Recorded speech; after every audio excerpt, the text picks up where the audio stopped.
Hello everyone, welcome to today's video on friction. Now friction's kind of an idea we've been dancing around, but I really wanted to dive into it today. So friction is the force that resists movement. Oops. Sorry, there we go. Running into my camera stand.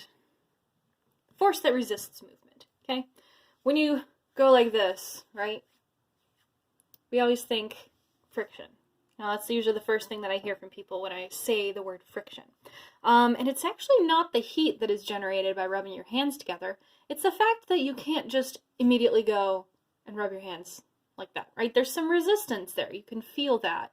Your hands really don't want to be moved apart from each other. They want to stick together. And that's friction. It resists movement.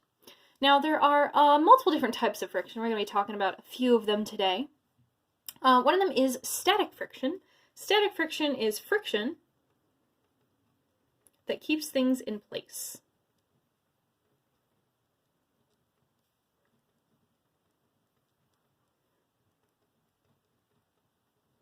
Now, we should be very grateful for static friction because, come on, camera, because without it, everything around you would just start to slide away. The desk that I'm sitting at right now would not be sitting in place. The tables in our classroom, you know how they're pretty heavy. That's static friction that makes them heavy, that keeps them in place. And it's proportional to the amount of mass. So more mass equals more static friction. And really just more friction in general, unless you have some kind of reducer. So the heavier the thing is, the harder it is to slide across a surface. I think we understand that, right? You need, more people if you got a box full of rocks than if you got a box of styrofoam to slide it across the surface. Okay, keeps things in place. Sliding friction is exactly what it sounds like. It's friction of objects or change that to surfaces sliding over each other.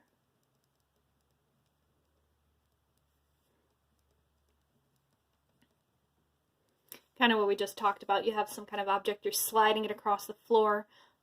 It's not the easiest thing to do all the time. So that is sliding friction. You slide a box across the floor, slide whatever across the floor, tables, chairs, anything. That is sliding friction. I mean, I think that one's pretty self-explanatory. Rolling friction is the resistance of something rolling over a surface.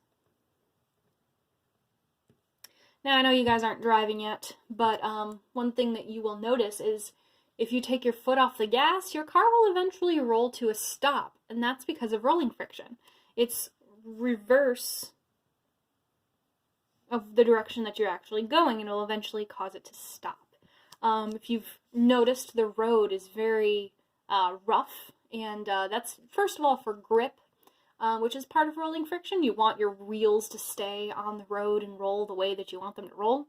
It's also the reason that you eventually will slow down, and why it's so dangerous in the winter when everything is iced over. We lose a lot of that traction.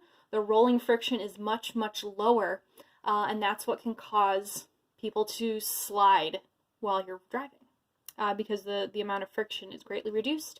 And we really count on rolling friction to stop your car. And if you can't, then that can lead to, obviously, some not so wonderful consequences. And the last type of friction we're going to talk about today is fluid friction. That is the friction of liquids.